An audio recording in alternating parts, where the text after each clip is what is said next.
I'm giving somebody the blues today.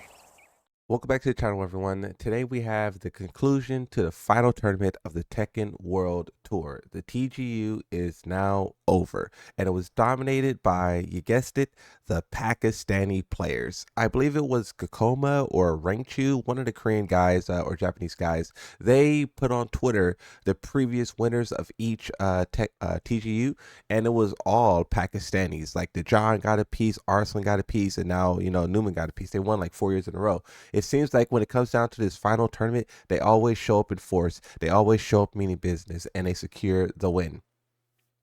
What was really interesting too is that we saw it be done with Newman's Steve Fox. When you think about some of the most powerful characters in the game, of course you hear the Anna, you hear the Claudio, which you see on your screen right now, and you hear like Brian Fury and whatnot. And even though we did see some of those characters leading up to this performance, right? Ulsan switched from Dragunov to Anna. At the same time, you have Arslan saying he's going to switch from Lydia to Dragunov. So when you look at it from that perspective of who's playing who, this is quite honestly the most even, most like balanced, I would say, representation of each character. You don't have 20 Annas dominating, a bunch of Dragunovs dominating, a bunch of Jins. The only character that's showing up in abundance is Asuka. Both King Ray and Fergus was here, and those guys were putting on a amazing performance with Asuka. Of course, you have a lot of the people who say, lol, they're carried by the character. Lol, they wouldn't be able to do this. Fergus beat Arslan twice, one at another tournament and one at this tournament. So he is doing great work with Asuka. And the first time he did it, he was getting so much hate on Twitter. People were literally calling him carried and saying he wouldn't be able to do it if Asuka wasn't so OP. I seen on Twitter, King Ray Jr. and Fergus was both making jokes about how like they're preparing for that again. They're preparing for the hate comments. That side of it do kind of suck. Like, why do we have to hate on someone just for the character that they play? Just for like the way that their character is balanced. Not necessarily saying like don't hate on the balance, but like don't hate on the character just for benefiting from the balance. Like, I didn't ask for Yoshimitsu to be this way in Tekken 8. I am honestly asking for him to be like he was in Tekken 7, which was much weaker. But the developers, they're kind of pushing all these characters to their maximums, to their limits, above and beyond. And, the people who are playing these characters, the most knowledgeable with these characters, if they can turn that into success, I ain't gonna knock it. But you have Steve Fox, right? This is the character who kind of went through an up and a down, up and a down. Everyone kind of hates him. A lot of people say that his previous iterations was much better. If you guys participate in the Joe Budden stream or just watch and whatnot, you will know that he's been going back and forth with Shinblade about who is the most who's more entertaining to watch, right? Here's Shinblade's poll on Twitter. Which Steve Fox between the two was more entertaining to watch? Tekken 8 Steve Fox or Tekken 7 Steve Fox? You can see that Tekken 7 got 240 votes versus Tekken 8. That the final results for this poll got 240 votes. Tekken 7 got 78%, and then Tekken 7 got 21%, right? So you can see that a lot of people value or enjoyed the previous Steve Fox over this one. And then I also did a poll on my YouTube channel where the results was pretty similar in outcome, and you can just see that a lot of people really like older Steve Fox. This one is like a lot of stances. See, here's my poll. This one, you can see who was more fun to watch, Tekken 8 Steve Fox or Tekken 7 Steve Fox. 19,000 votes. Tekken 7 comes on the top. A lot of people just feel like that Steve Fox was more expressive, was more unique, and also was more like not only unique going by player to player. Every player kind of played it differently, but it was unique from the roster. The thing too is that Tekken 7 Steve Fox was really, really powerful. He was a counter character. To explain how powerful he was like the character you would pick if you wanted to stop someone from playing Tekken. In Tekken 7, he was the character that you picked if someone picked Fahkumram. if someone picked Leroy, you pick Steve Fox. You can also pick Leroy and Leroy be in a mirror match, but we often see that, it's either was like mirror match those characters or it was like pick Steve Fox and shut him down. And that style of play with Steve was so entertaining. It was so beloved. And then with Tekken 8, they kind of shift the way that the character operated to make him more of like an aggressive rush down. And the way that they did that for some characters versus other characters, it worked a little bit more than others. Like, for example, Yoshimitsu and Harang, I would argue that Yoshimitsu is not supposed to be a rushdown, but so if you give him moves like forward 1+2, it's going to be busted no matter what, right? And if you're talking about at a lower level, you're not talking about high level or pro level, you talk about low level, 3-1 is like destructive. It's like, people just get blown up by it, right? But if you talk about how the stance mix up pressure, impacted Yoshimitsu, he's kind of more at home. It plays to its strengths. This is why Yoshimitsu's Oki is the nastiest it's ever been, right? But with Steve Fox, Tekken 8 kind of goes against the grain for him. He's supposed to be like a turtle, a patient, a waiting, a stalking, but a lot of his tools has been changed to be like these mix-ups, right? Guard breaks, moves that loops in a Lionheart. You also have like 5-5 Fury. It kind of results in when you give characters these set amount of tools that makes them be aggressive and it's not like naturally woven into their playstyle, you end up with a character like Steve Fox now where he has very limited ways of being aggressive, and then all of those Steve Fox players walk that same path, so you kind of feel like you're getting hit by the same thing, you kind of feel like you're doing the same thing, and then you feel like you're watching the same thing. So this is why Steve Fox kind of has this reputation in Tekken 8, because one, his identity was changed, but then two, it's kind of getting repetitive with how with the limited amount of tools he was given, right? But with all that aside, you have Newman, who's been sticking to the character no matter what. He's not considered to be strong in this game, not as strong as like a Claudio, and Anna, a Brian.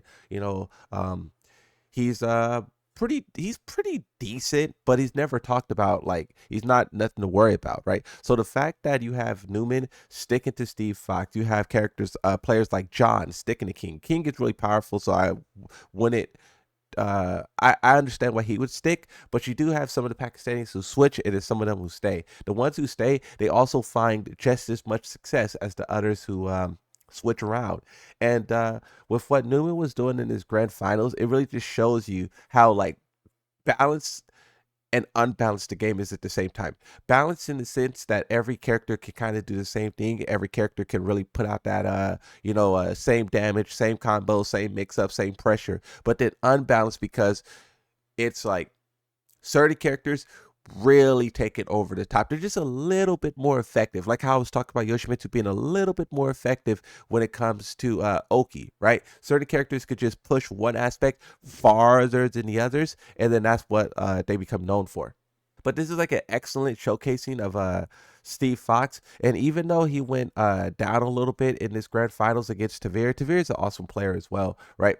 He's been playing a lot of the Claudio. That guy is like really good.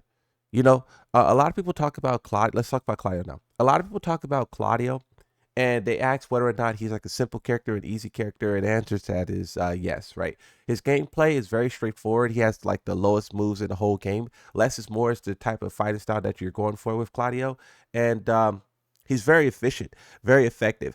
You can counter him in some ways if he gets predictable with these run and twos and stuff like that. But if he plays to his strengths and he keeps those mids active, he keeps those low pokes pretty unpredictable, and he combines the low heat smash he has, this character can be a real monster. Even though Steve Fox is a much weaker character, he kind of follows that path of like endless stances, and it's not that it's endless stances. It's just that like it's a lot of the same guard break stance looping into itself. They gave him a lot of ways to go back into that same stance, and that's where like that repetitive gameplay comes in. But like I said, Newman was doing incredible work with him, even though and this is the thing about pro play.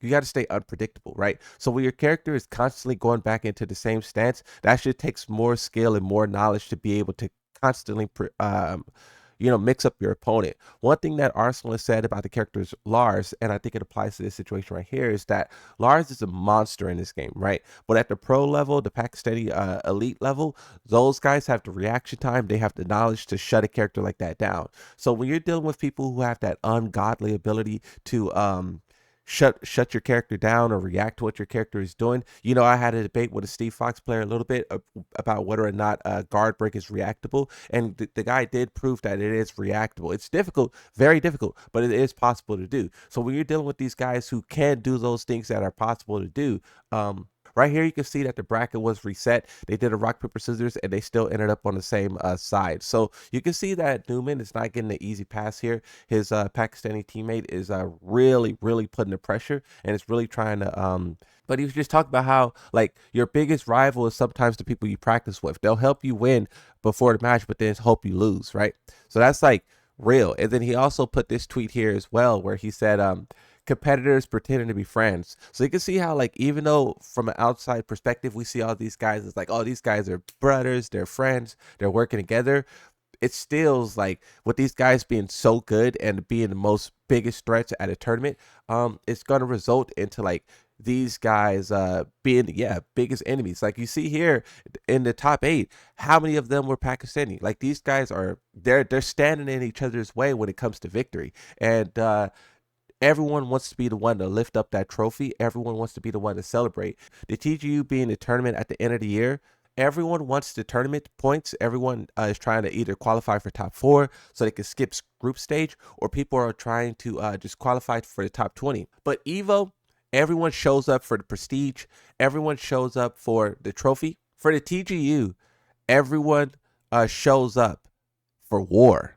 Everyone is trying to get that spot on the top 20 or the top 4. And if not, they have to go to the LCQ. So this is a big tournament for a completely different reason. It's not about the trophy. It's not about the money. It's not, well, it's always about the money. It's not about a lot of these other things that other tournaments are known for. This one is just about, like, I need to show up here and win. Like, I seen King Ray Jr. say on Twitter that his main goal was to play spoiler, right? Him making top 8 along with Fergus, you can see that a lot of people were able to do that. I just like reading these because it shows you the grander perspective. It says, Newman wins Tiger Uppercut 2025 in an all-Pakistani final. 4 Pakistani players filled the top 8, continuing their win streak every year at the TWT Masters since 2022. Fergus earned top 5 finish with Asuka, securing his first TWT final spot in 7 years. He upset stars like Arslan along the way and shared his joy online. I had given all hope, but I did it. Liz. Gets the mid option. Now this is gonna hurt a lot, Steve. 3 wall splat, big damage, the low, and that should do it. Arslan Ash goes down to Fergus in our first game of top 48. A battle of like endurance, a battle of like confidence, a battle of like, it's like a marathon, especially when someone resets the bracket. When someone resets the bracket and you can see the scores is even, the round counts is pretty even. It's like, this is when you're really going to be tested and see what you're made of, right? Newman finally won this one, and then now they're going, what is Atif doing in the crowd? Look at Atif in the crowd. Let me go back. Look at Atif in the crowd. What is he doing? And then there's a lot of guard breaks Claudio's being hit by. We could just see those guard breaks coming in strong, right? Running twos. Newman's in full control here. Full control. As you could just skip through the match, you could just see heat engagers, guard breaks. Beep, beep, download complete. We might have a brand new champion, and it's gonna be Newman.